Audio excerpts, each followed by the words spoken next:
राम श्री राम। अंजनी पुत्र केसरी नंदन हनुमान का प्रणाम स्वीकार करे प्रभु। श्री गुरु चरण सरोज रज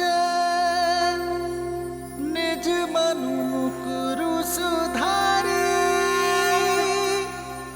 बरनउँ रघुबर बिमल जसु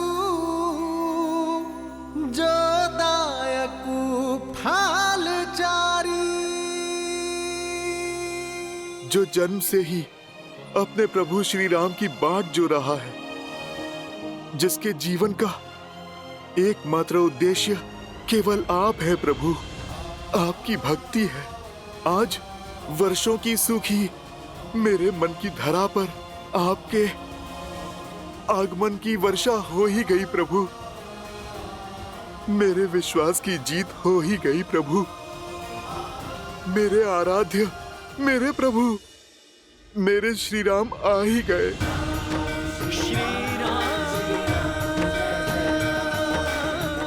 उठो हनुमान।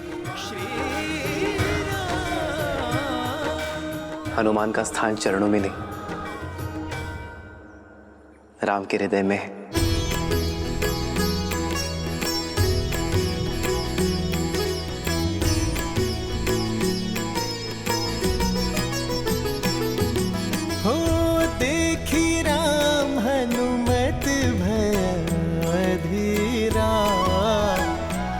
सन लागे नैनन से नीरा,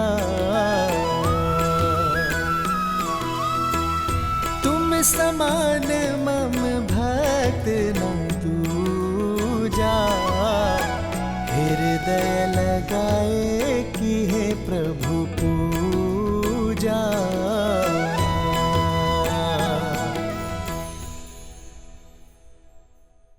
प्रभु, मैंने तो आपको पहचान लिया था, किंतु वानरराज सुग्रीव का मंत्री होने के नाते उनके लिए मैं सत्य को तथ्य में बदल रहा था। प्रभु, दुख तो केवल इस बात का है कि एक भक्त ने अपने भगवान को पहचान लिया था, किंतु भगवान अपने इस भक्त हनुमान को नहीं पहचानता।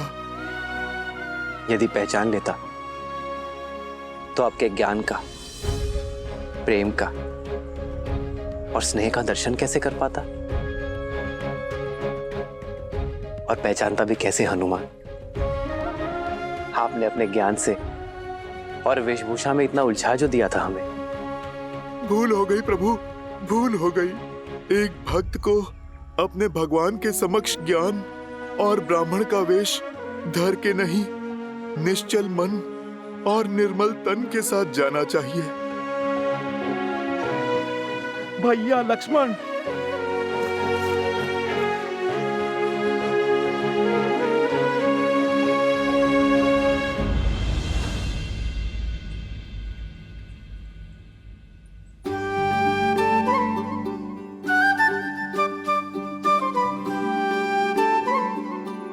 श्री राम प्रणाम। प्रणाम लक्ष्मण भैया। प्रणाम। प्रभु, ये नल है और ये नील महाराज सुग्रीव के मंत्री और अद्भुत अभियंता है दोनों। प्रभु क्षण भर में अत्यधिक सुंदर निर्माण करने में सक्षम है दोनों।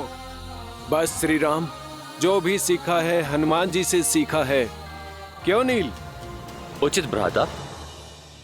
हनुमान, अब तो वानर राज के पास ले चलो हमें। प्रभु, आपके साथ जुड़ना तो महाराज सुग्रीव का सौभाग्य होगा। पत्नी के वियोग की जिस पीड़ा से आप आहत हैं, वही दुख उन्हें भी कचोट रहा है। आप दोनों की ये मित्रता केवल आप दोनों के लिए ही नहीं, बल्कि संपूर्ण संसार के लिए कल्याणकारी होगी। प्रभु, प्रभु आप आइए, आइए मेरे कंधों पर विराजमान होइए। मैं आपको ऋषिमुख पर्वत के शिखर पर महाराज सुग्रीव के पास ले चलता हूँ। नहीं नहीं, हम चलकर जा सकते हैं। आपके कंधों पर कैसे? माना कि आप बलिष्ठ हैं, परंतु हम दोनों का भार उठाकर पर्वत के शिखर तक चढ़ नहीं पाएंगे आप। लक्ष्मण भैया, आप जिसे भार कह रहे हैं ना, वो तो हनुमान के लिए एक त्योहार है, आनंद की बौछार है लक्ष्मण भैया। प्रभु श्री राम के इस दास से आप ये शुभ अवसर मत छीनिए। मैं आपके प्रश्नों का उत्तर अभी दे देता हूं।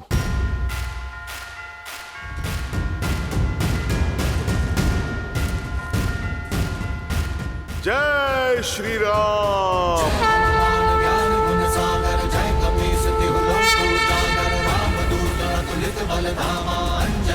पवन सुत नामा राम दुआरे तुम रखवारे, होत न आज्ञा बिनु पैसारे, आपन तेज समारो आपे, तीनों लोक हाथ करे कापे।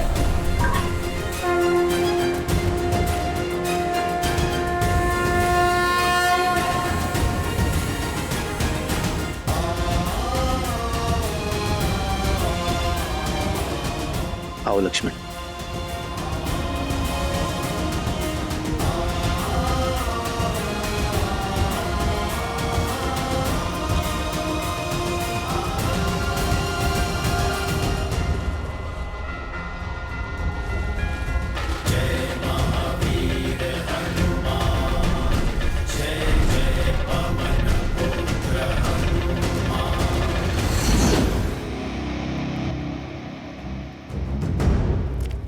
चलो उठो, लंकेश तुमसे मिलना चाहते हैं। सुना नहीं, लंकेश ने तुम्हें स्मरण किया है, वो भी वहां जहां पर किसी को जाने की अनुमति नहीं है।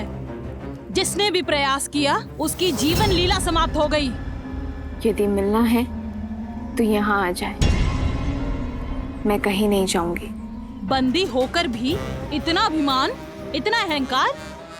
मत भूलो कि लंकेश की दया पर अब तक जीवित हो। भय का चिन्ह तक नहीं दिखाई दे रहा है मुख पर। भय उन्हें लगता है जिन्हें स्वयं पर विश्वास नहीं होता। लगता है तुम्हें बलपूर्वक ले जाना होगा। त्रिजटा, उठाओ इसे। चल उठ।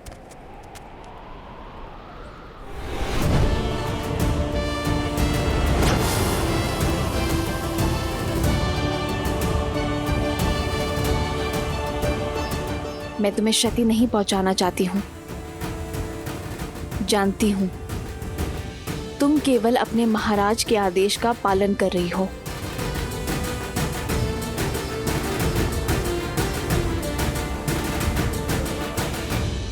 चलो।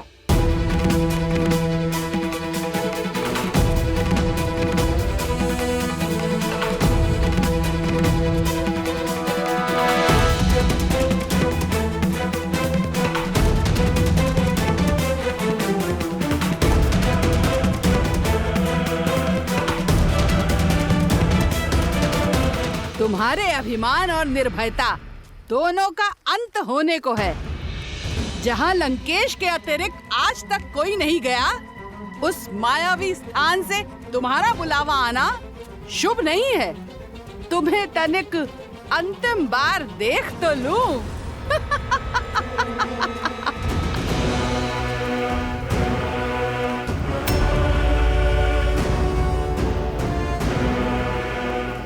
चलो।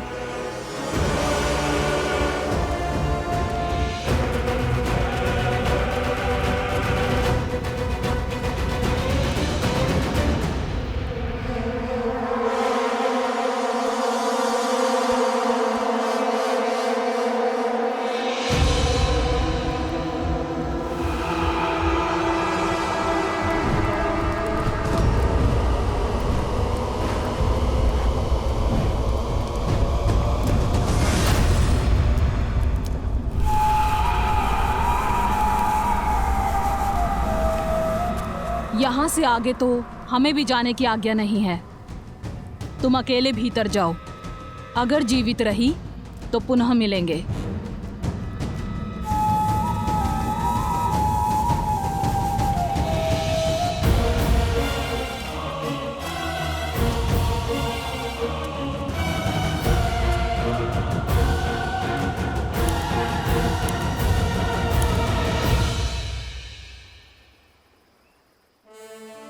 प्रणाम महाराज सुग्रीव। प्रणाम मुख्यमंत्री जामवंत। प्रणाम श्री राम। आसन ग्रहण कीजिए।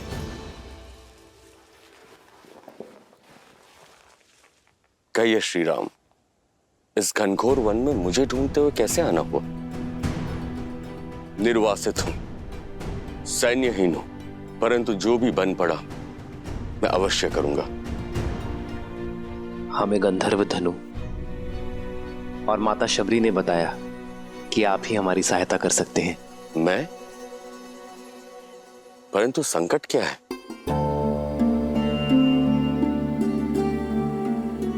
मैं अनुज लक्ष्मण और भार्य सीता के साथ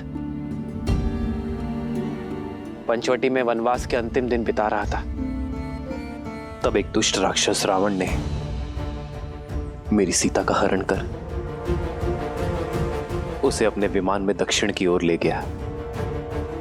बस उसी की खोज में यहां आया हूं वनराज। क्या रावण पुष्पक विमान?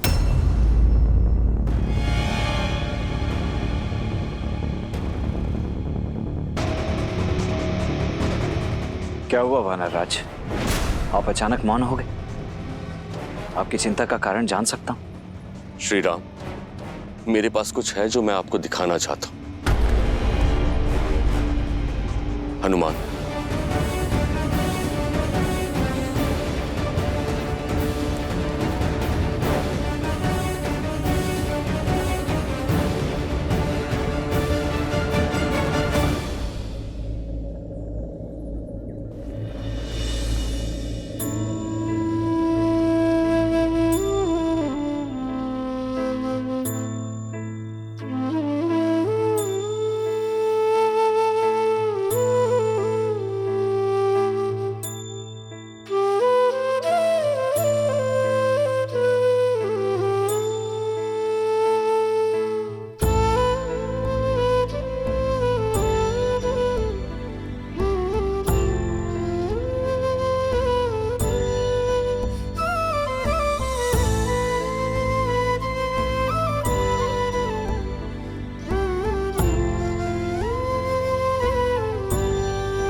ये तो मेरी सीते के आभूषण हैं।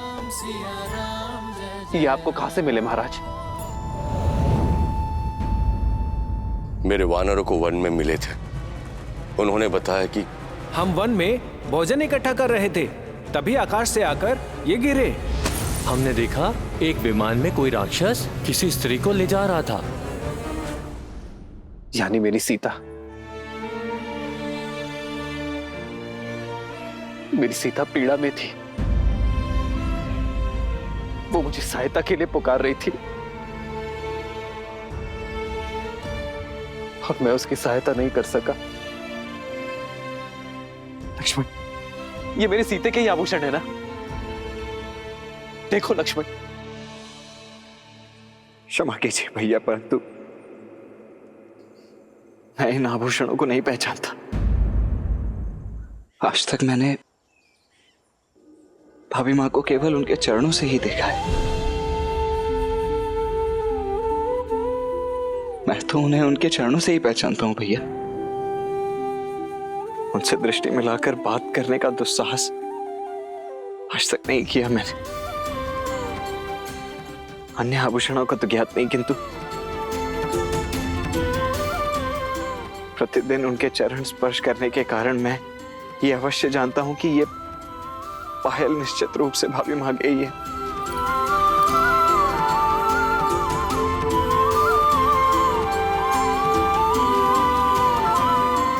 मैं आपकी पीड़ा समझ सकता हूं। अपनी पत्नी से विरह और हरण का दंश मैं भी झेल रहा हूं। विलाप मत कीजिए।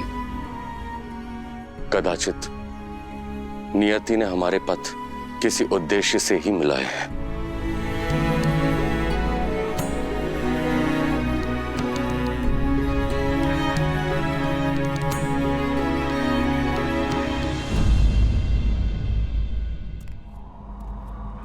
अग्निना रयिमश्मपव यशसं वीरवत्तमं पोषमे दिवे दिवे दिवे दिवे यशसं वीरवत्तमं।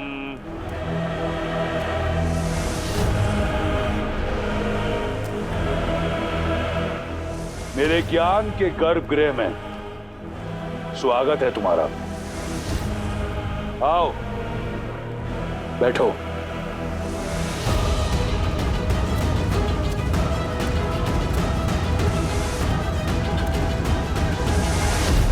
ये ग्रंथ, ये ज्ञान कठोर परिश्रम से पाया है मैंने। वेद, पुराण, शास्त्रों में सबसे बड़ा ज्ञानी हूं मैं। इतना कि स्वयं ब्रह्मा भी वाद विवाद में मुझसे कतराएंगे, क्योंकि ज्ञान ही तो है जो साधारण को असाधारण बना देता है। अपनी घोर तपस्या से मैंने इस ज्ञान को अपना शस्त्र बनाया है।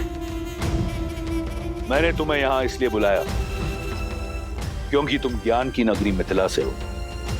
तुम मेरी बुद्धिमत्ता और ज्ञान को पूरी तरह पहचान पाओगी।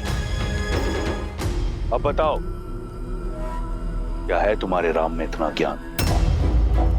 मेरे इस ज्ञान के सागर के समक्ष क्या मात्र एक बूंद ज्ञान है तुम्हारे उस वनवासी के पास?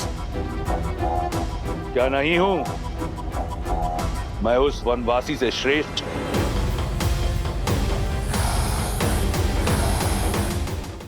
ऋग्वेद पढ़ रहे थे ना, तो ये श्लोक भी पढ़ा होगा।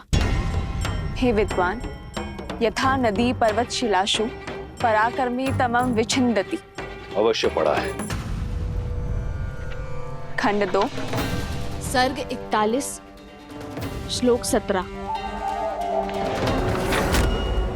हे विद्वान, यथा नदी पर्वत शिलासु पराक्रमी तम विचिन्दन्ति तथैव विद्वान स्वबुद्ध्य एवं पौराणिक कथानानि प्रचारकानि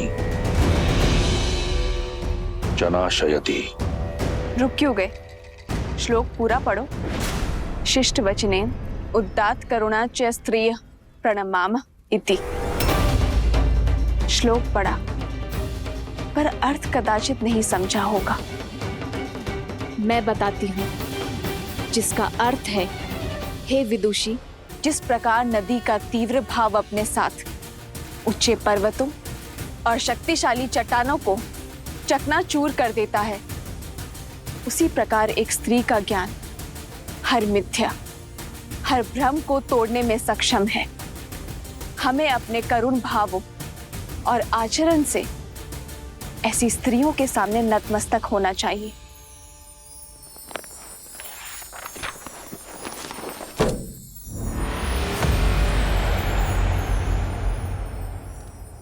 तुमने सब पढ़ा, प्रशंसा योग्य है, परंतु गुण कुछ नहीं।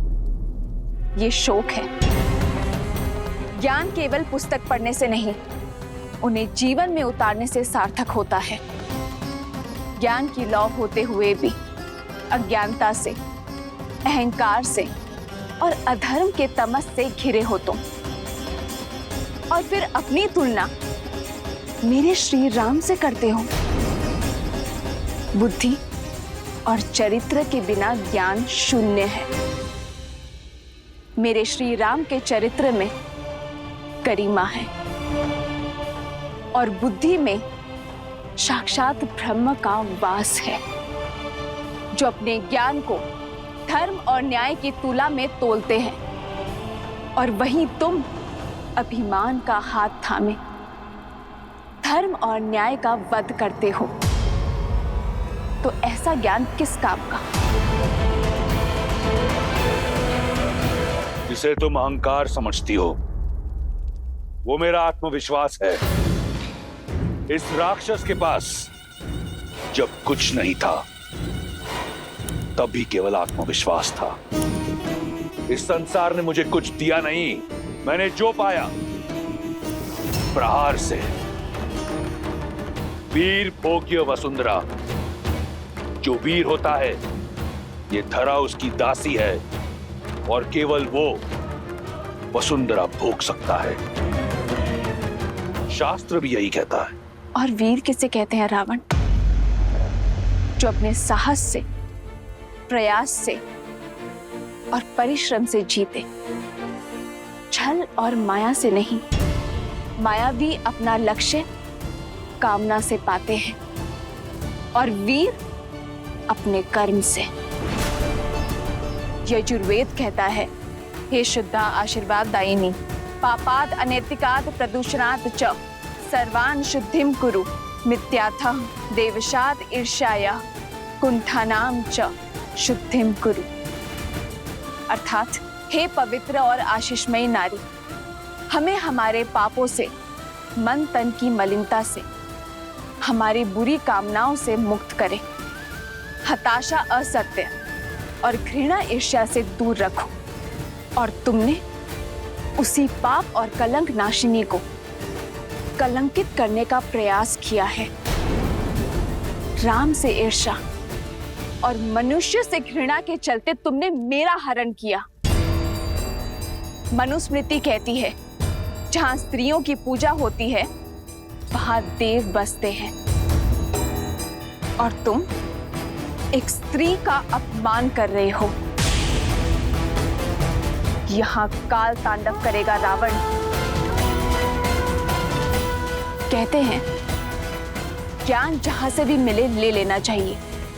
आज एक ज्ञान मैं तुम्हें देती हूं। लौटा दो मुझे मेरे श्री राम को। क्षमा मांग लो उनसे, वो तुम्हें जीवन दान अवश्य देंगे। उल्टी गिनती आरंभ कर दो रावण, क्योंकि मेरे श्री राम आ रहे हैं।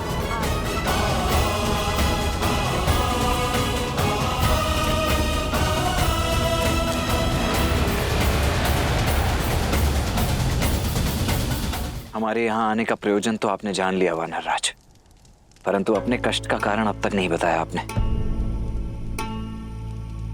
आप इस पर्वत की ओट में क्यों छिपे हैं? और आपसे आपका राज्य, आपकी पत्नी कैसे छिन गए? राजपाट की ना तो मुझे कभी चाह थी और ना ही कभी आशा। मैं तो अपने भाई किष्किंधा नरेश बाली की छत्र छाया में ही प्रसन्न था। अपनी पत्नी रुमा के साथ सुखी था मैं वहां। फिर एक दिन मायावी नामक एक राक्षस ने बाली को युद्ध की चुनौती दी और इस बात से बाली के अभिमान को ठेस पहुंच गई।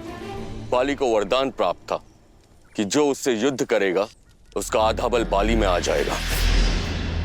परंतु मायावी और बाली के युद्ध ने मेरा पूरा बल ही छीन लिया, मेरा पूरा जीवन ही बदल दिया। बाले! बाले! कहाँ छुपके बैठा है कायर? लड़ मुझसे, युद्ध कर! आज तेरा बल धराशायी होगा। बाहर निकल!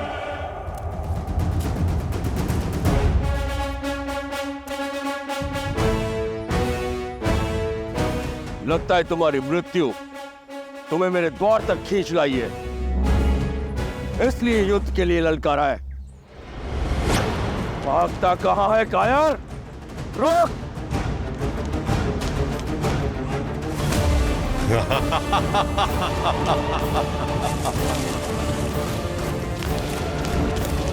भैया एक क्षण रुकिए, सोचिए। पहले मायावी किष्किंधा आकर आपको ललकारता, फिर यहाँ गुफा में आकर छिप जाता। अवश्य कोई छल है। ये उस मायावी की गुफा है, भीतर मत जाइए। क्या हुआ? अपने भाई के बल पर विश्वास नहीं रहा या माता के दूध का तेज चूक गया है? मैं बाली हूं, बाली। किसी का भाई नहीं है मुझे। परंतु भैया ये तो संसार जानता है, फिर क्यों गुफा में जाना है? ताकि किष्किंधा जान सके कि उनका राजा अभी भी उनकी रक्षा में सक्षम है। बिना युद्ध के लौटा तो प्रजा समझेगी कि बाली भगोड़ा है। मैं ऐसे नहीं जाऊंगा, तुम यहीं पर प्रतीक्षा करो। मैं इस कथा का अंत करके आता हूं। किंतु भैया मेरा निर्णय अटल है सुग्रीव। और सुनो, यदि गुफा से दूध की धारा निकलती है तो समझना कि मायावी मारा गया, क्योंकि मायावी के रक्त का रंग श्वेत होता है। और यदि रक्त बहता दिखे तो जान लेना कि इस बाली का अंत हुआ। भैया राज सिंहासन कांटों का होता है सुग्रीव, उसे अपना बनाए रखने के लिए रक्त बहाना पड़ता है, कभी शत्रु का या कभी स्वयं का। यदि रक्त की धारा बहे और मैं लौट के ना आऊं, इस गुफा को बंद करके किष्किंधा का संचालन करना, ताकि मायावी दोबारा संकट ना बन सके।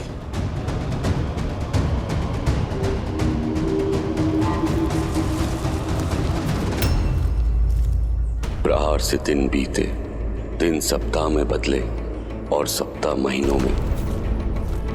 मैं मन में आस लिए 1 वर्ष गुफा के बाहर बैठा रहा मैं, किंतु ना तो मायावी बाहर आया और ना ही बाली। फिर एक दिन रक्त की धारा बाहर आई।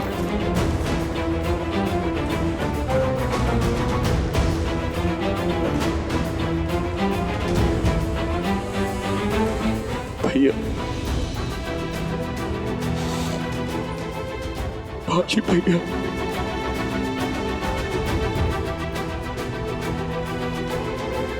भैया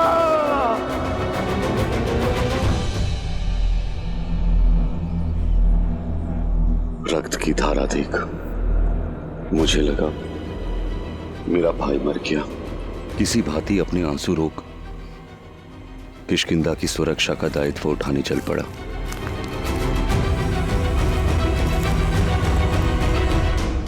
मायावी के प्रकोप से राज्य को बचाने के लिए मैंने एक चट्टान से गुफा का मुख बंद कर दिया। और ये दुखद समाचार बाली की पत्नी तारा और पुत्र अंगद को सुनाने चल पड़ा।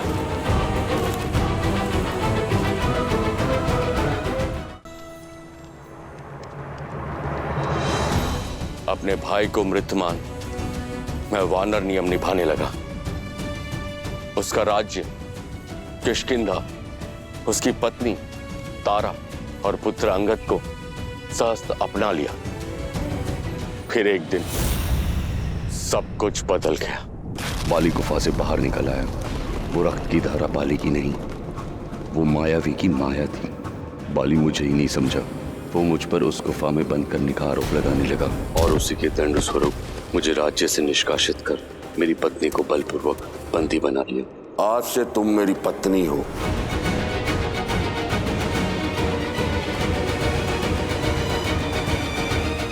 यदि आज मैं जीवित हूं तो हनुमान की सहायता और ऋषि मतंग के श्राप के कारण, जो बाली को यहां आने से रोके हुए हैं। उसे श्राप है, यदि उसने ऋषिमुख पर्वत पर अपना पैर भी रखा तो उसके सिर के 100 टुकड़े हो जाएंगे।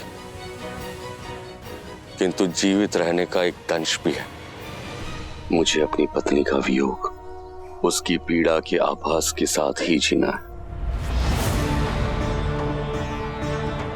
आपके भाई ने जो आपके और आपके पत्नी के साथ किया, उसके लिए उसका केवल एक ही दंड है, मृत्यु।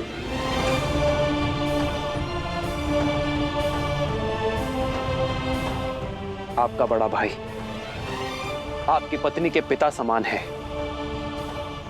और बाली के कृत्य से नारी की गरिमा तार तार हुई है और ऐसे अधर्मी को जीवित रहने का कोई अधिकार नहीं है।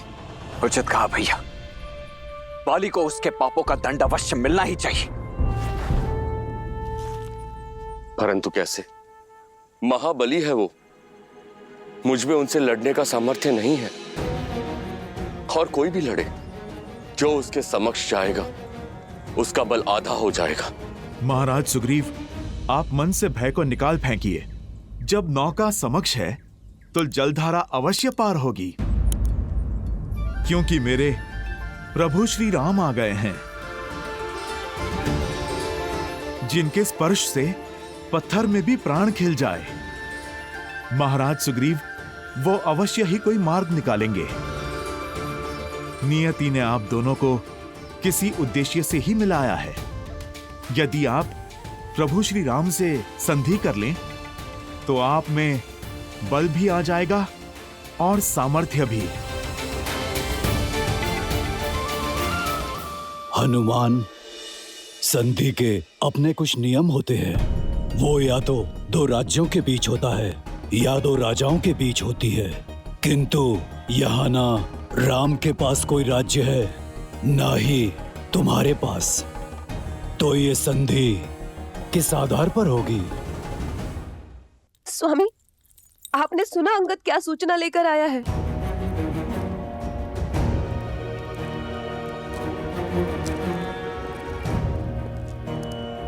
अंगद,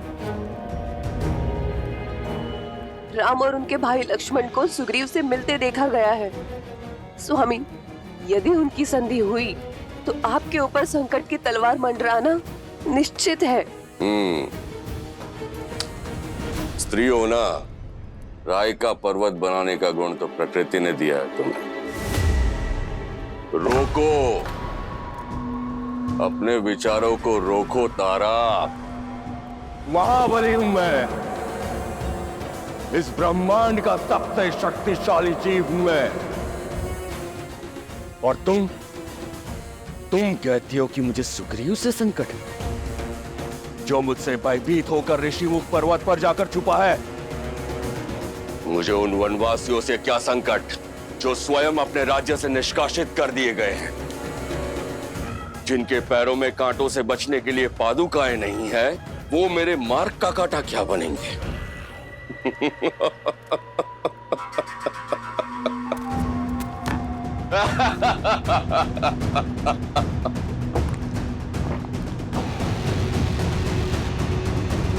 जो स्वयं परास्त है वो मुझे क्या हराएंगे? संधि राजाओं में होती है, राज्यों में होती है, भिक्षुकों में नहीं। एक किष्किंधा से खदेड़ा हुआ भगोड़ा और दूसरा अयोध्या से निष्कासित किया हुआ वनवासी। उसके पास ना तो कोई राज्य है और ना राजा कहने वाली प्रजा। क्या बिगाड़ेगी उसकी संधि मेरा?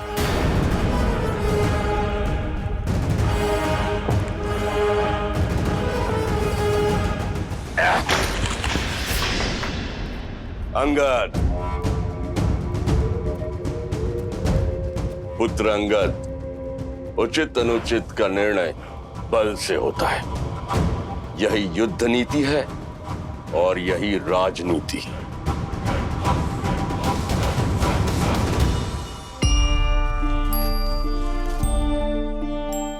महाराज सुग्रीव, राज्य का धर्म है प्रजा की रक्षा, और सेना होती है धन रक्षा की शक्ति। परंतु ये गुण एक और भाव में है, मित्रता। मित्रता का तो धर्म है संसार की रक्षा करना, और मित्रता से बड़ी कोई शक्ति नहीं होती है मित्र। इसीलिए इस संधि की नींव हम अपनी मित्रता पर रखेंगे।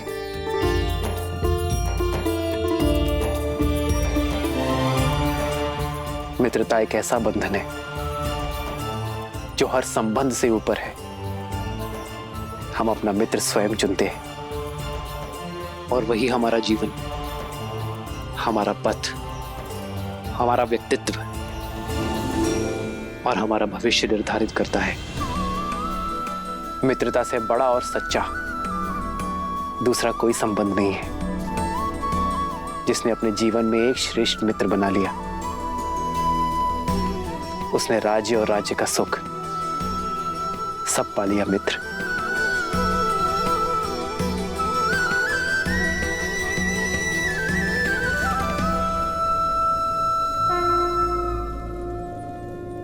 मैं महाराज दशरथ का पुत्र, रघुवंशी राम ये प्रण लेता हूं कि अपने मित्र सुग्रीव को उसका राज्य, उसकी पत्नी और उसका सम्मान अवश्य लौटाऊंगा, और बाली को मृत्यु दंड देकर उसके पापों का अंत करूंगा।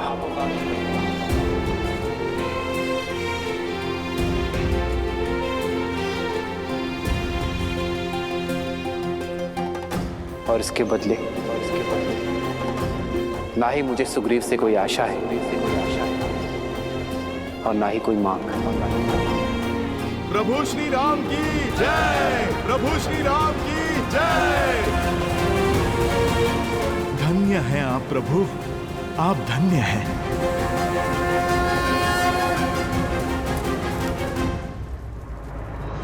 मैं सुग्रीव ये प्रण लेता हूं कि मैं श्री राम की मित्रता का मान रखूंगा।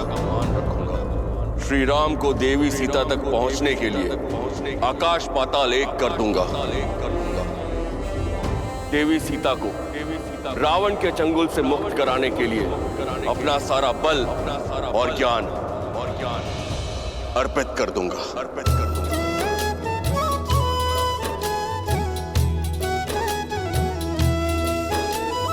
तब हनुमंत उभय दिशि की सब कथा सुनाई, पावक साखी दे करी जोरी प्रीत दृढ़ाई।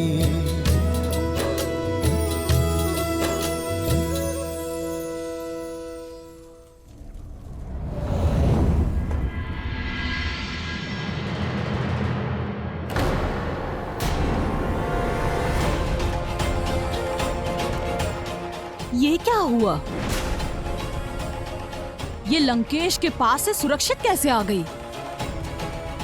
क्या रहस्य हो सकता है इसका? इस कक्ष में जाने वाला और महाबली लंकेश के साथ शास्त्रार्थ करने वाला कभी सर उठा के वापस नहीं आया, और तुम हमें अनदेखा मत करो सीता, हमारे प्रश्नों का उत्तर दो।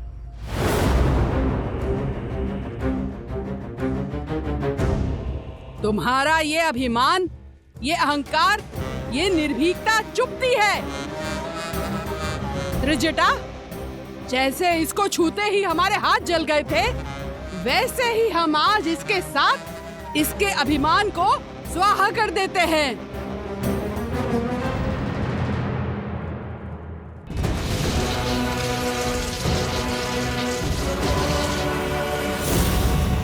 कहो, आज से तुम हमारी कही हुई बात सदैव मानोगी।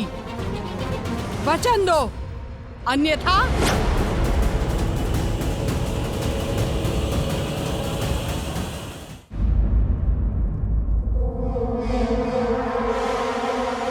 ये क्या हो रहा है यहाँ?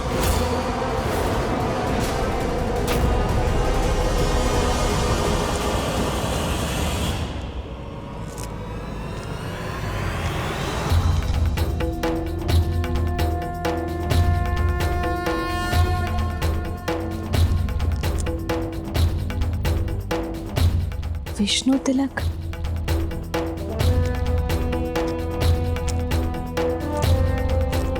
यह धर्म करने का दुस्साहस कैसे किया तुम दोनों ने? लंका के आतिथ्य को बुलाकर लंकेश के अतिथि के साथ ऐसा दुराचार।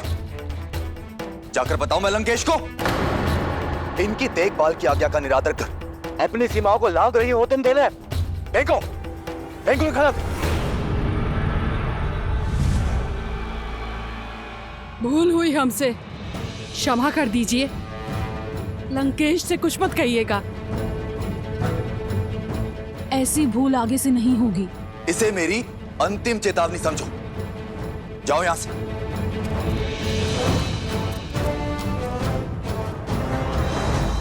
देवी,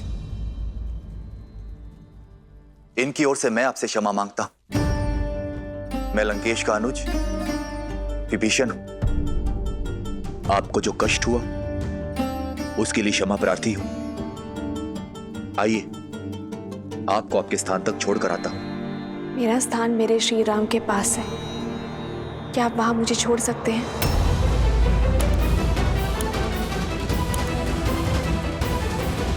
आपकी पीड़ा अब से मेरी हुई मित्र, इसलिए बिना एक पल व्यर्थ किए अपना राज और अपनी पत्नी को पुनः पाने का मार्ग प्रशस्त कीजिए।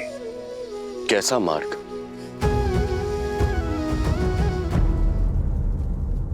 अन्याय के विरुद्ध युद्ध करने का एक ही मार्ग है मित्र, द्वंद्व।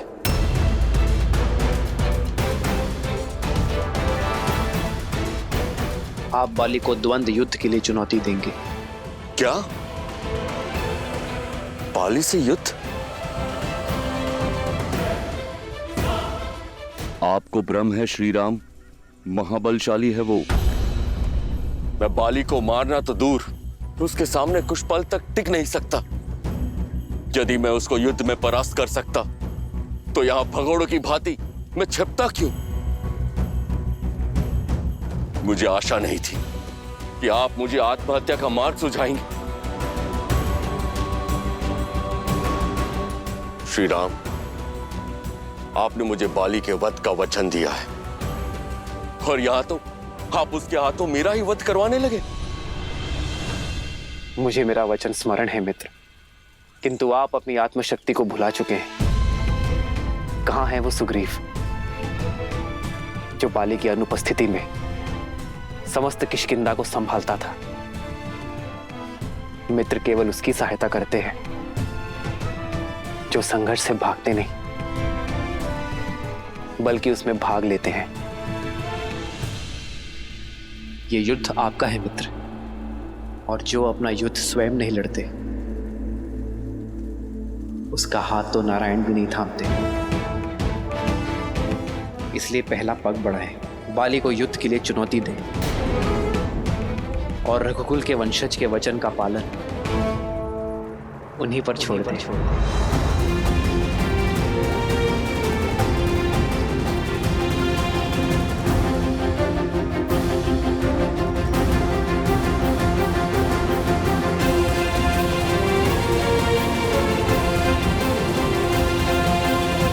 ज्ञान की लौ होते हुए भी अज्ञानता से अहंकार से और अधर्म के तमस से घिरे हो तुम, और फिर अपनी तुलना मेरे श्री राम से करते हो। यहाँ काल तांडव करेगा रावण, लौटा दो मुझे मेरे श्री राम को।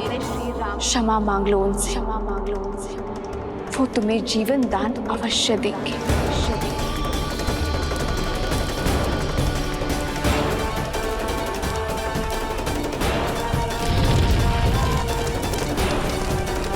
यदि तुम ना माने तो तुम्हारा ये ज्ञान भी मेरे श्री राम के क्रोध से नहीं बचा पाएगा।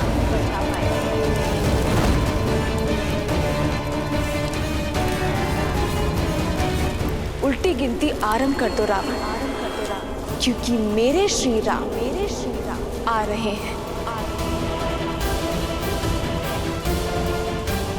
मैं लंकेश दशानन रावण ये शपथ लेता हूं, एक दिन सीता मेरी अवश्य होगी। क्षमा करें मुझे, परंतु जो ज्ञान मुझे सीता नहीं दिला सकता वो ज्ञान मेरे किसी काम का नहीं।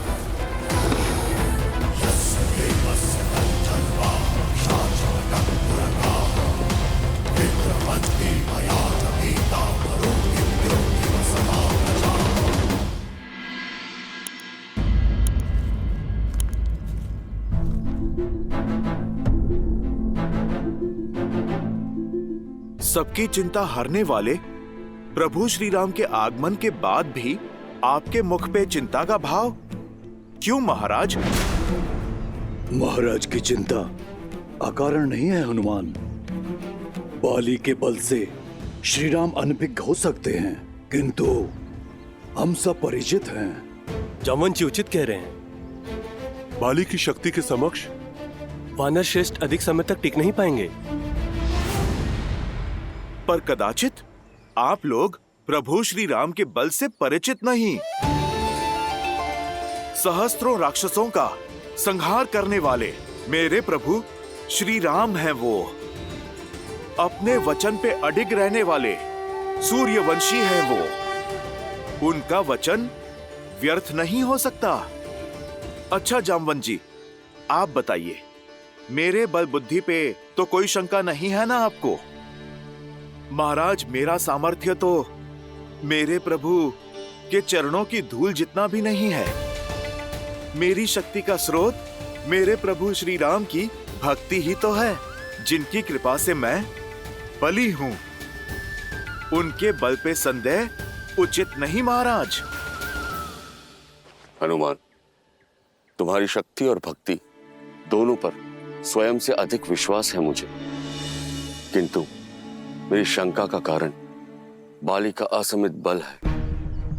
वो बाली जिसके नाम से तीनों लोग थर थर कांपते हैं, सहस्त्र बाहु को पराजित करने वाला, बड़े बड़े राक्षसों का नाश करने वाला है बाली। उससे युद्ध करने वाले की आधी शक्ति हर लेता है बाली। इस प्रकार वो अपने हर शत्रु से अधिक बलशाली है। भला श्री राम और लक्ष्मण जैसे युवा योद्धा कैसे युद्ध कर पाएंगे उनसे? उनका सामना कैसे कर पाएंगे? मेरे भैया श्री राम के सामर्थ्य पर प्रश्न चिन्ह उठाने से पूर्व एक बार भी आपने नहीं सोचा कि उसके पश्चात आप मेरा सामना कैसे करेंगे? मेरे भैया राम ने आपकी ओर तो बिना किसी लोभ के मित्रता का हाथ बढ़ाया। उन्होंने तो संदेह नहीं किया आपके बल पर। मित्रता जैसे पवित्र संबंध की नींव यदि विश्वास पर न रखी जा सके तो उसका धराशायी होना निश्चित है। यदि मेरे भैया श्री राम ने कहा है कि बाली का वध करने में वो आपकी सहायता करेंगे, तो अब तो नियति भी उनके मार्ग का कांटा नहीं बन सकती है। क्षमा चाहता हूं लक्ष्मण, किंतु मेरी शंका व्यर्थ नहीं है। श्री राम मुझे बाली से द्वंद्व करने के लिए कह रहे हैं। मुझसे बहुत शक्तिशाली है वो, मैं उसे कभी हरा नहीं पाऊंगा। और यदि श्री राम बाली को मारने में असमर्थ रहे तो मैं मृत्यु को प्राप्त करूंगा और सदा के लिए बाली के पाश में बंधने का विष मेरी पत्नी को पीना होगा। और यही नहीं, मेरे अपनों का क्या होगा? जिनका जन्म ही संसार की पीड़ा हरने के लिए हुआ हो, उन मेरे भैया राम की उपस्थिति में ऐसा हो जाए ये संभव नहीं है वानरराज। लक्ष्मण,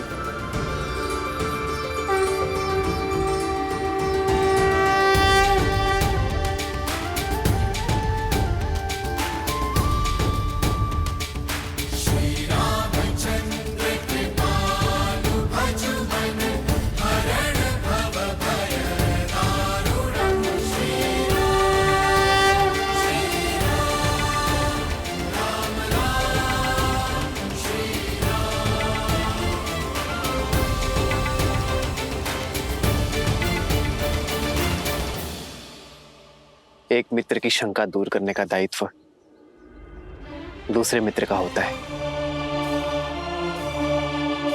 और शंका धमका कर नहीं, समझाकर दूर की जाती है।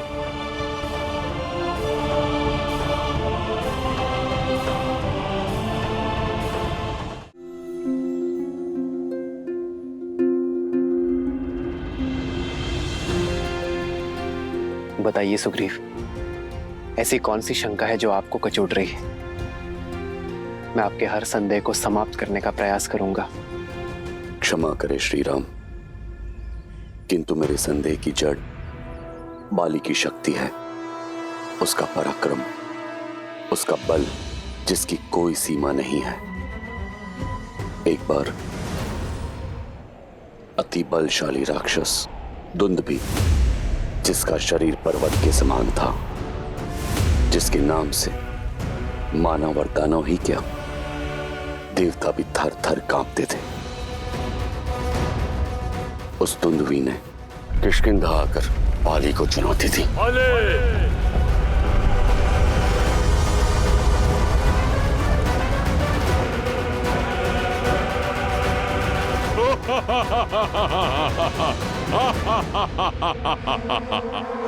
तो तू है बाली? तेरा यहाँ आना व्यर्थ हुआ। सुना था तू तो बहुत बड़ा बलशाली है, पर तुझे देख के लगता है तुझे युद्ध के लिए ललकारना ही मेरा अपमान है। आओ युद्ध करो। सत्य और मिथ्या दोनों का ही बोध हो जाएगा तुम्हें।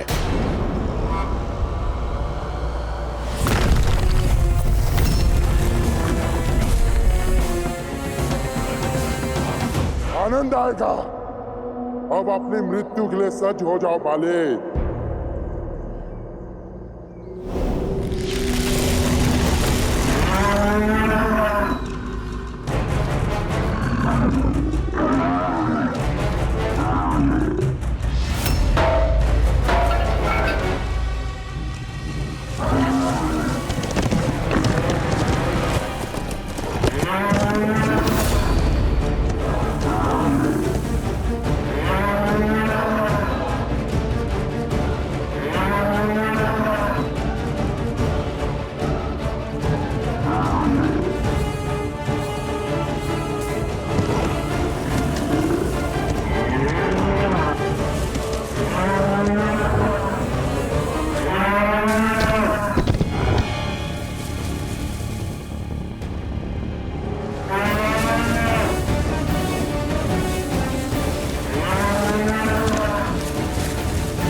बाली के हाथों मारे गए महाकाय राक्षस दुंदुभी का कंकाल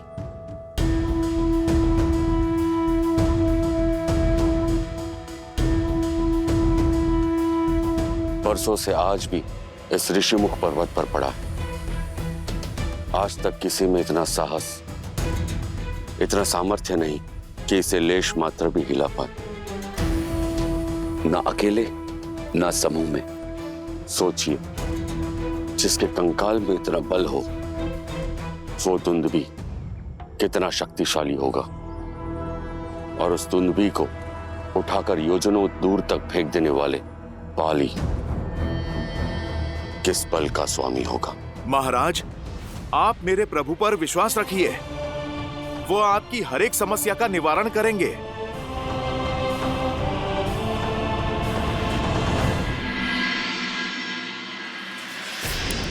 इतनी सिद्धि, इतनी शक्ति, इतना ज्ञान होने के बाद भी मेरे भाई ने इतना बड़ा धर्म किया। एक पतिव्रता पत्नी, एक पराक्रमी पुत्र, एक सुंदर राज्य होने के बाद भी किसी और की स्त्री पर कुदृष्टि डालने का अधर्म किया है मेरे भाई ने, और इस अपराध के लिए मैं क्षमा प्रार्थी हूं। जब जानते हैं तो रोका क्यों नहीं अपने भाई को? विवश हूं देवी। हठी है मेरा भाई, वो अपनी हट से नहीं हट सकता, और मैं अपने धर्म से प्रण लिया था मैंने कि अपने भाई को धर्म के मार्ग पर ले जाने का प्रयास करता रहूंगा जीवन भर। इसीलिए उनके साथ हूं और सदैव उनके साथ रहूंगा। धर्मो रक्षितः रक्षित। आप चले थे अपने भाई का हाथ पकड़कर धर्म के मार्ग पर ले जाने, पर उनका हाथ पकड़कर कहीं स्वयं अधर्म के मार्ग पे तो नहीं निकल गए? कहीं ना कहीं आपके चयन का मार्ग दूषित तो नहीं हो गया है? क्योंकि धर्म सदा न्याय के साथ खड़ा होता है, अन्याय की ओट में नहीं। आपका आपके भाई का साथ देना आपका धर्म नहीं, भय से उपजी विवशता है। और ये विवशता आपके भाई की रक्षा नहीं, उनका नाश करेगी। देवी, मेरे हृदय में केवल सत्य का वास है। मैं जानता हूं कि मेरा भाई अधर्मी है, किंतु सत्य का हृदय में नहीं, आचरण में स्थान देना चाहिए। सत्य का निर्वाहन कर्म और वचन से होना चाहिए, जैसे मेरे श्री राम करते हैं। सत्य का बोध होते हुए भी अपने भाई के अन्याय का समर्थन कर रहे हैं आप, तो आप भी मेरे दोषी हुए ना। आपने क्षमा मांगी, मैं दे दूंगी, पर क्या आपका धर्म आपको क्षमा कर पाएगा?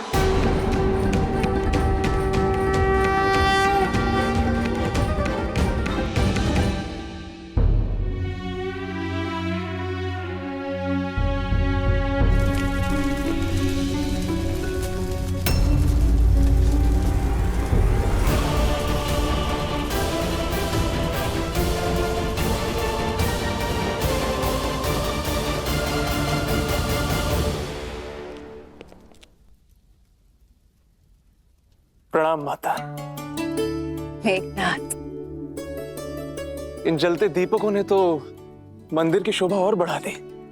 अग्नि में बहुत शक्ति होती है पुत्र। जब अग्नि दीपक को जलाती है तो संसार में प्रकाश फैलता है, किंतु जब भी अग्नि ज्ञान को ही जला दे तो जग में केवल अंधकार फैलता है, केवल अंधकार। आपकी बातों में मुझे चिंता की परछाई दिखाई दे रही है। परछाई उस विनाश की है जो लंका को लील जाने वाली है पुत्र। सीता को पाने के मद में चूर तुम्हारे पिताश्री ने अपनी पुस्तकों, अपने ज्ञान के स्रोत को आज भस्म कर दिया है मेघनाथ। ज्ञान हर सभ्यता, हर साम्राज्य का आधार होता है, और ज्ञान का भस्म होना आने वाले अंधकार और अशुभ की चेतावनी है। माता, आप चिंता क्यों करती हैं? पिताश्री है ना, वो लंका पर कभी कोई आंच नहीं आने देंगे। सूर्य है वो, जिनके प्रकाश को कभी कोई चुनौती नहीं दे सकता। देर तक अगर सूर्य को देखते रहोगे ना पुत्र, तो कुछ और देखने के योग्य नहीं बचेंगी आपकी आंखें। अपने पितृ भक्ति में इतने अंधे ना हो जाओ कि सत्य और असत्य का भेद ना कर सको।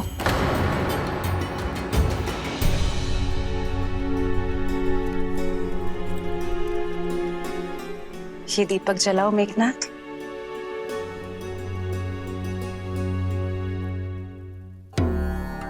अग्नि से बाती भस्म हो जानी चाहिए, परंतु हुई नहीं। क्योंकि पहले दीपक के भीतर का तेल जलेगा माता, बाती नहीं। यही मैं तुम्हें समझाना चाहती हूँ पुत्र।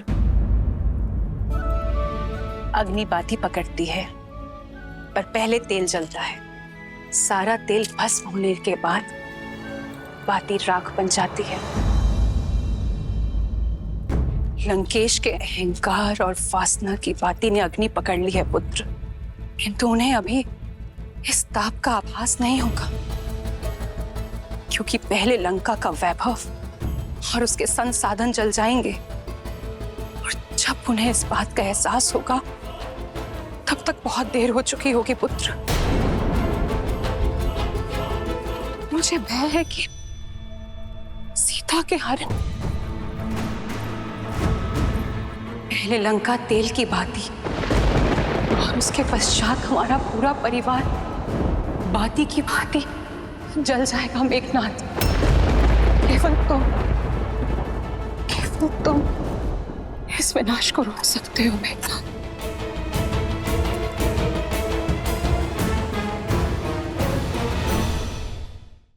देखिए एक ऐसी माया है, एक कंकाल तो धूमिल हो जाना चाहिए था, परंतु इतनी ऋतुओं के पश्चात भी ये ज्यों के त्यों पड़ा है।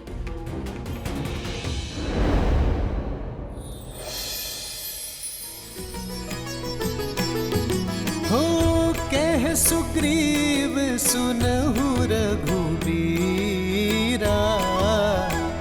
बाली महाबल अति रणधीरा।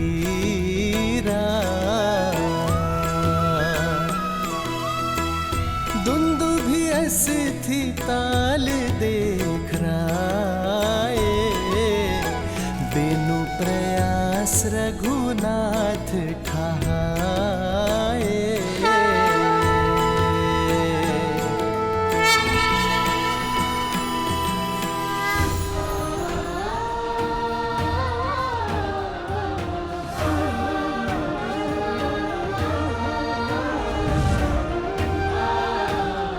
प्रभु श्री राम की, प्रभु श्री राम की, प्रभु श्री राम की। कहिए वानर राज, अब तो आपकी शंका समाप्त हो गई ना? जिस कंकाल को कोई लेस मात्र भी नहीं हिला पाया, उसे मेरे प्रभु के स्पर्श मात्र से योजन दूर फेंक दिया।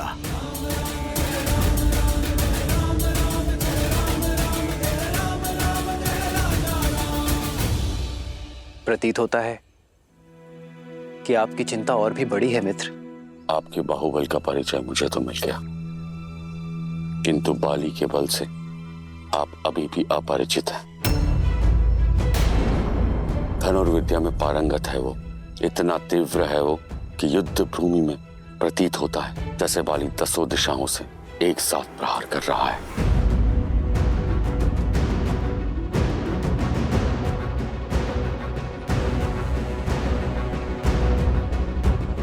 अपने एक बाण से साल के 7 वृक्षों को भेद सकता है वो, इतना प्रबल है उसका प्रहार। आपके संदेह तो समाप्त ही नहीं हो रहे हैं वानर राज। लक्ष्मण, बोलने दो वानर राज को। मित्रता में हर किसी को अपनी बात रखने का अधिकार होता है, और फिर संदेह की धरा पर मित्रता का वृक्ष कैसे फल सकता है लक्ष्मण?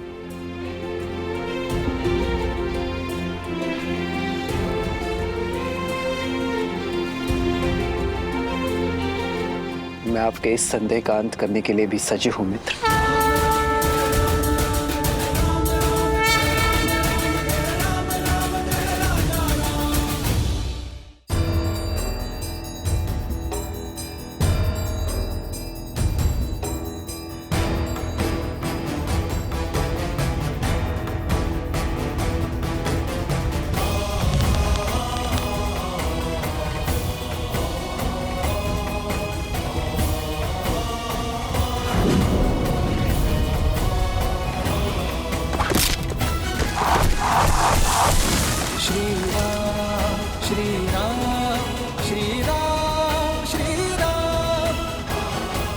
प्रभु श्री राम की, प्रभु श्री राम की, प्रभु श्री राम की।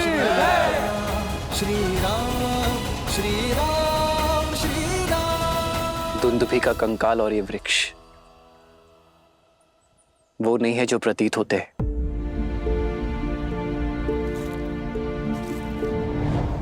ये तो बाली के प्रति आपके भीतर छिपा भय है मित्र। भय एक व्यसन, एक बुरी आदत है, और व्यसन छोटे प्रयासों से दूर नहीं होती मित्र। उसे दूर करने के लिए एक बड़े प्रहार की आवश्यकता होती है। बाली आपके मन का भय है, उसे इसी की भांति एक बड़े प्रहार से दूर करना होगा। विजय अवश्य आपकी होगी।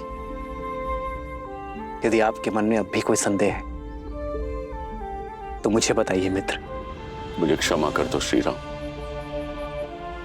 आप पे संदेह करने का मैंने महापाप किया। उठिए मित्र, ये आप क्या कर रहे हैं? जो हमारा संबंध है उसमें कोई छोटा या बड़ा नहीं होता। मुझे तो प्रसन्नता इस बात की है कि मैं आपके संदेह का अंत कर पाया। अब कल आप बाली को युद्ध की चुनौती देंगे।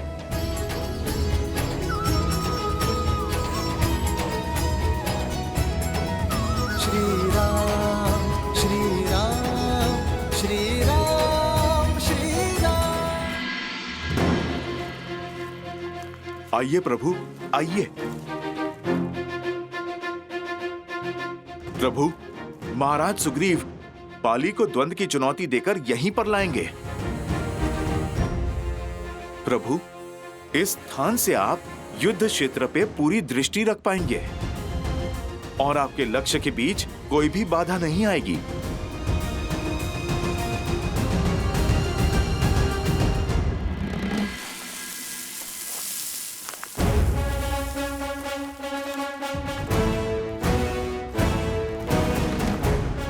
बाले, बाहर निकल। कहां चुप के बैठा है कायर? बाले, बाहर निकल, बाहर निकल कायर। बाले, सुग्रीव।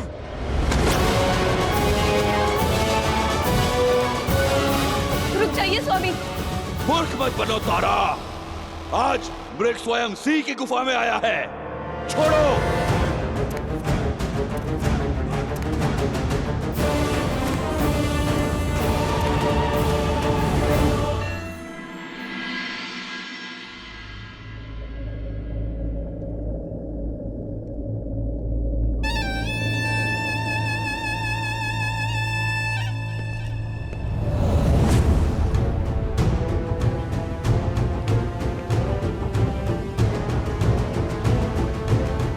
पिताश्री, आपसे आज्ञा चाहिए।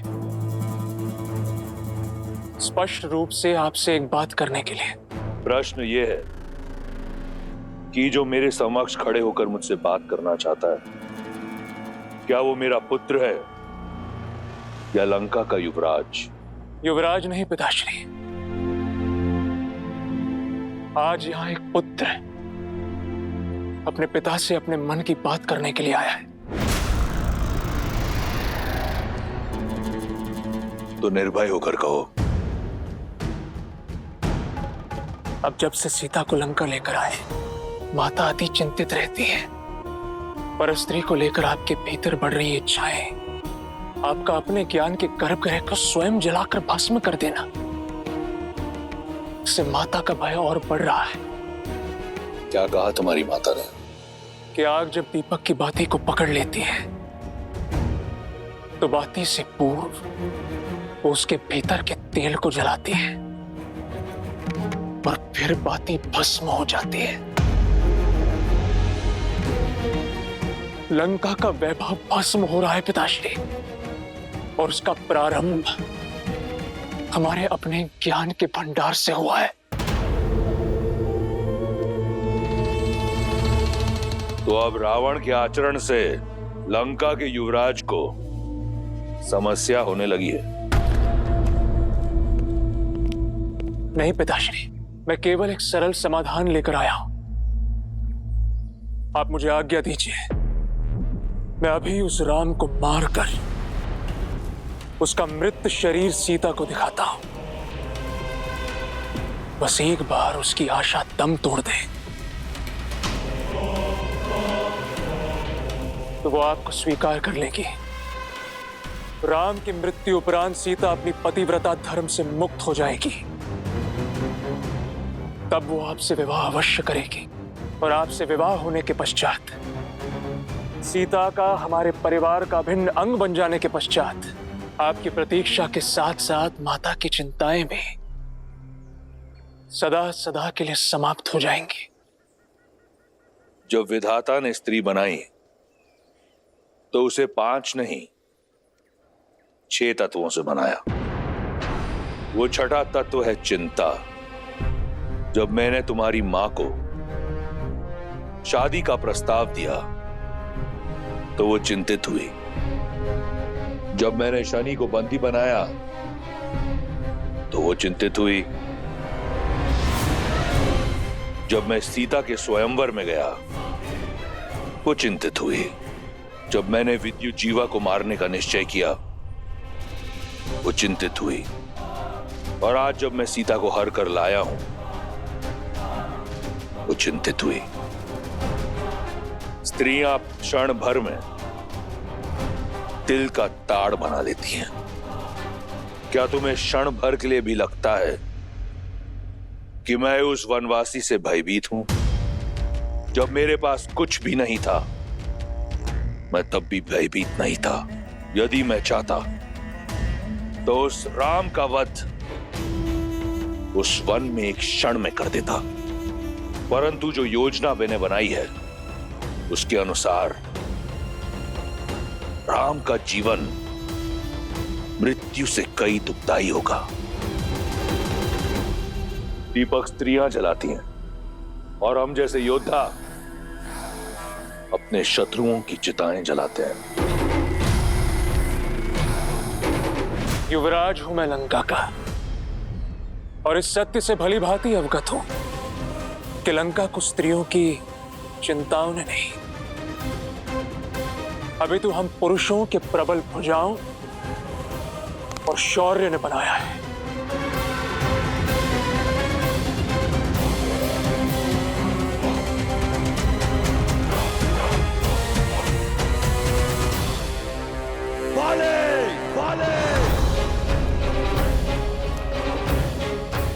अंगद, रुकिए प्रभु, ये कुमार अंगद हैं, बाली के पुत्र। महाराज सुग्रीव भी इन्हें अपने पुत्र की तरह मानते हैं। चाचा श्री, प्रणाम चाचा श्री। यशस्वी भावा, आप जानते हैं पिताश्री आपके प्राणों के प्यासे हैं। क्यों आए आप यहाँ? लौट जाइए चाचा श्री। लौट कर ही तो आया हूं।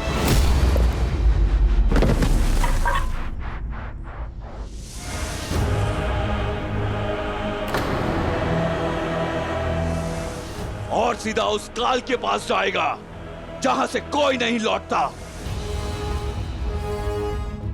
चलो, अच्छा हुआ तुम सामने तो आए, अन्यथा मुझे संदेह होने लगा था कि तुम मेरे कुल के हो या नहीं। ललकार देकर मरोगे तो कम से कम ये कह पाऊंगा कि मैंने एक भगोड़े का आखेट नहीं किया, एक साहसी को वीर गति दी। मेरा कुल कलंक से बच जाएगा।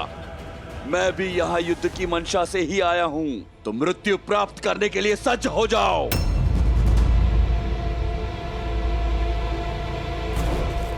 भागता कहां है कायर? आज तेरा अंत निश्चित है।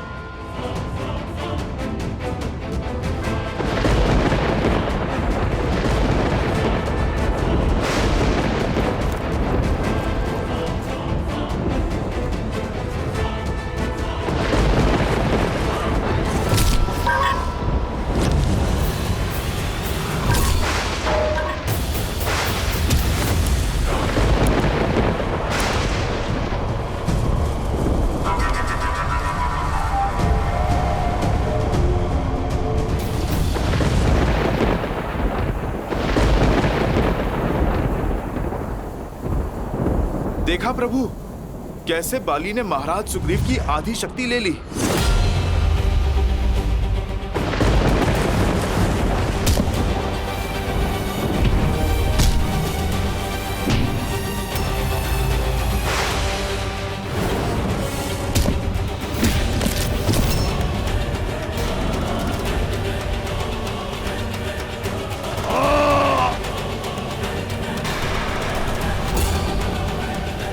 बस इतना ही, और बल लगाओ चित्कार में कायर, और चीखो। तुम्हारी मृत्यु से अधिक प्रसन्नता मुझे तुम्हारी ये पीड़ा देखकर हो रही है। चाहूं तो मैं तुम्हें अभी तिनके की भांति मसल सकता हूं, किंतु मैं ऐसा करूंगा नहीं। जाओ और भूषण की भांति जाकर छिप जाओ अपने बिल में।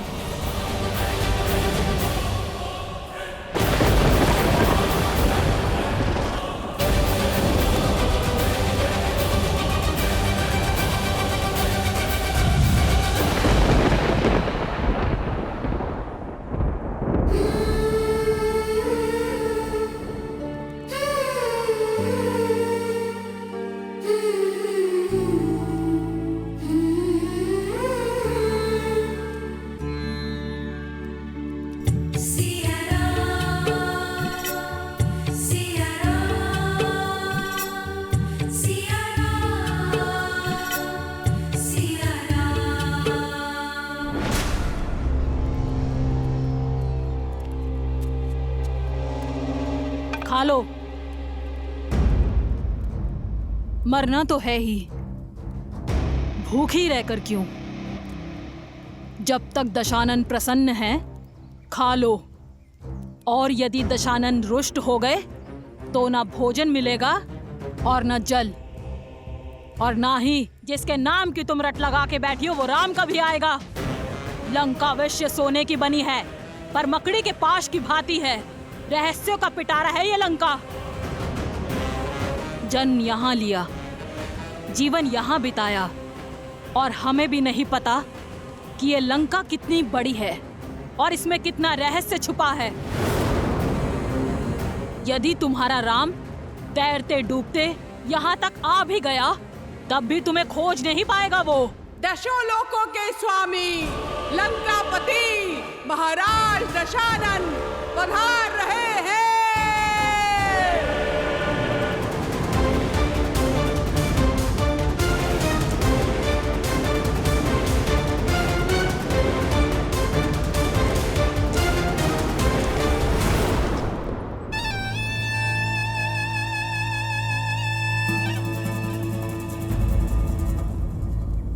आओ सीता, चलो मेरे साथ। ये मेरा सबसे प्रिय अनुज, मेरा सबसे घनिष्ठ मित्र, मेरे पुत्र समान और मेरा सबसे विश्वासप्रद मंत्री विभीषण है। ये एक वनवासिनी का हरण करने वाले राक्षस का आदेश नहीं, लंकेश दशानन रावण का अयोध्या की महारानी से विनम्र निवेदन है। इसलिए राजधर्म और नीतियों का पालन करते हुए मैं अपने मंत्री को अपने साथ लाया हूं। मिथिला नरेश की मैथिली हो तुम, अयोध्या की रानी हो तुम। एक राजा का निमंत्रण अस्वीकार करना अयोध्या की नीति नहीं। क्या अयोध्या की रानी अपने राजधर्म से विमुख हो जाएगी? नहीं। आओ मेरे साथ, ये लंकेश तुम्हें लंका की भव्यता दिखाना चाहता है।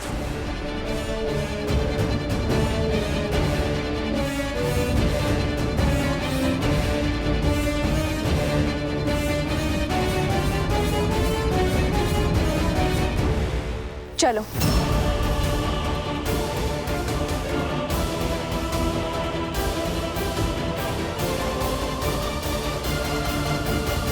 महादेव, रावण सीता को कहां ले जा रहा है? उद्देश्य क्या है उसका? अहंकार। अहंकार का केवल एक ही उद्देश्य होता है देवी, स्वयं को दूसरों से अधिक श्रेष्ठ दिखाना। और रावण का प्रत्येक कर्म देवी सीता के समक्ष स्वयं को श्री राम से अधिक योग्य सिद्ध करने का प्रयास ही तो है, जिसमें वो सफल नहीं होगा। क्योंकि मन में मैल लेकर अनुचित कर्म करने का कितना भी प्रयास किया जाए, उसका फल कभी उचित नहीं होता। रही बात देवी सीता की,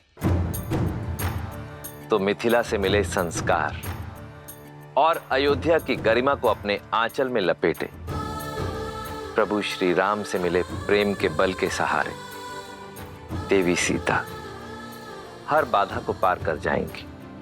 एक बात समझ नहीं आई महादेव, जिस राम नाम के सहारे सीता अयोध्या के राज धर्म का मान रखने के लिए रावण जैसे महापापी के साथ जा रही हैं, वही मर्यादा के पर्याय श्री राम ने अपना मित्र धर्म क्यों नहीं निभाया?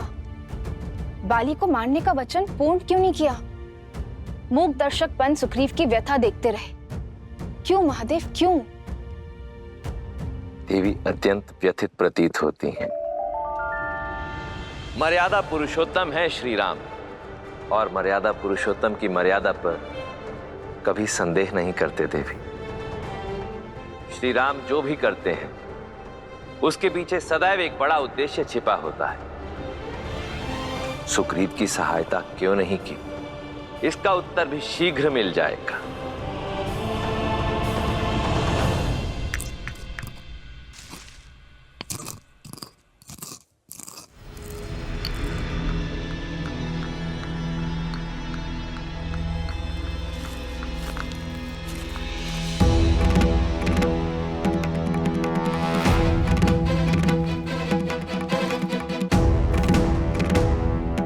मेरे घाव पर औषधि लग रही है अयोध्या कुमार। आप क्या नमक छिड़कने आए हैं? लक्ष्मण, तुम्हें बहुत घमंड था ना अपने भाई की शक्ति पर, लक्ष्य पर। क्या हुआ? बाली को देखकर धनुष उठाने की शक्ति नहीं बची? क्या लक्ष्य नहीं साध पाए उस दूरी से? सुरक्षा का वचन देकर विमुख हो गए आप।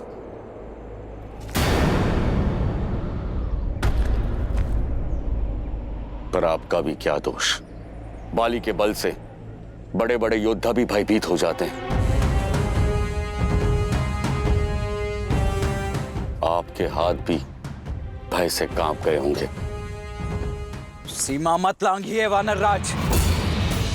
भूलिए मत, जिन पर लांछन लगा रहे हैं वो रघुवंशी दशरथ नंदन श्री राम हैं, जिनके शौर्य का तेज ढक सके ऐसा मेघ अब तक जन्मा नहीं है। शांत हो जाओ लक्ष्मण। मेरे मित्र को उल्हाना देने का पूरा अधिकार है। तन की पीड़ा से अधिक मन की पीड़ा का बाहर निकलना आवश्यक है। धैर्य रखिए महाराज। जिनका जन्म ही उद्देश्य पूर्ति के लिए हुआ है, वो बिना उद्देश्य कुछ नहीं करेंगे।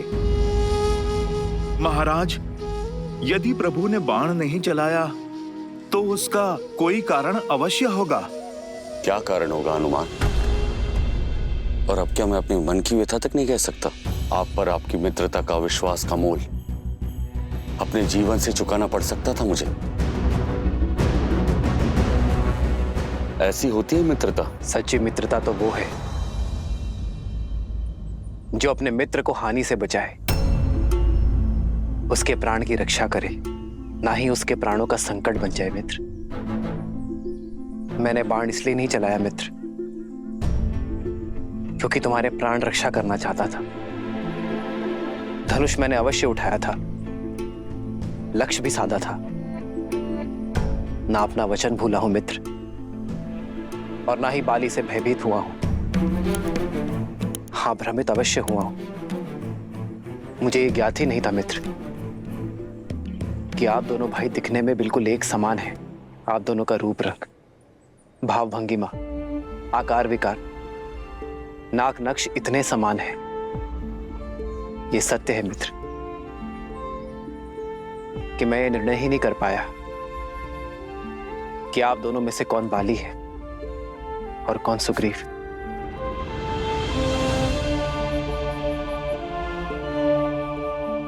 भय था मुझे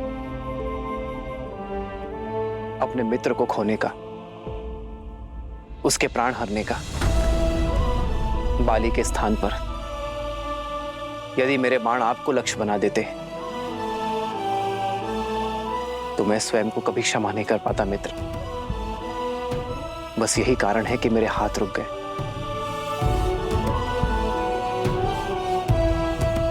आपके दुख का आभास है मुझे मित्र। मेरे कारण आपके तन और मन को जो पीड़ा सहनी पड़ी है, उसके लिए मैं क्षमा प्रार्थी हूं मित्र।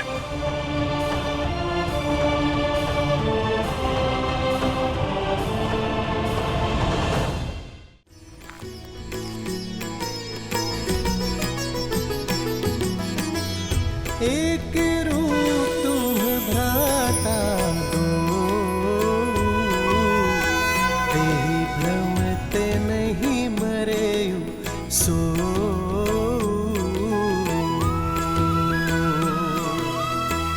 कर पर सासु ग्रीव शरीरा, तनु भाकुलिस गई सब पीरा।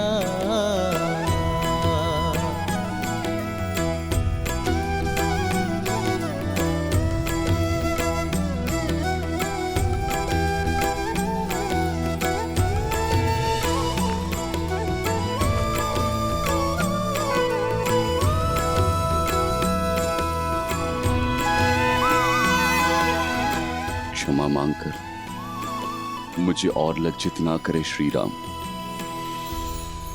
क्षमा तो मैं चाहता हूं अपने अज्ञान के लिए। ये आपका भाव नहीं समझ पाया। मन की पीड़ा आपके शब्दों ने हर ली और तन की पीड़ा तो आपके स्पर्श मात्र से ही समाप्त हो गई। मेरे सारे संशय दूर हो गए, हृदय के सारे द्वंद मिट गए। नई चेतना जगाई है आपने। धन्य है श्री राम, धन्य है।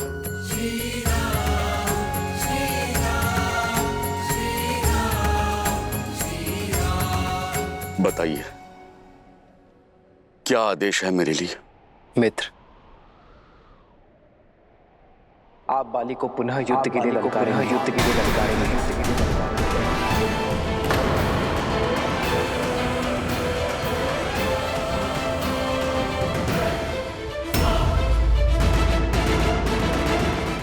धार्मिक वीडियो सबसे पहले देखने के लिए हमारे चैनल को सब्सक्राइब करें और बेल आइकन दबाएं।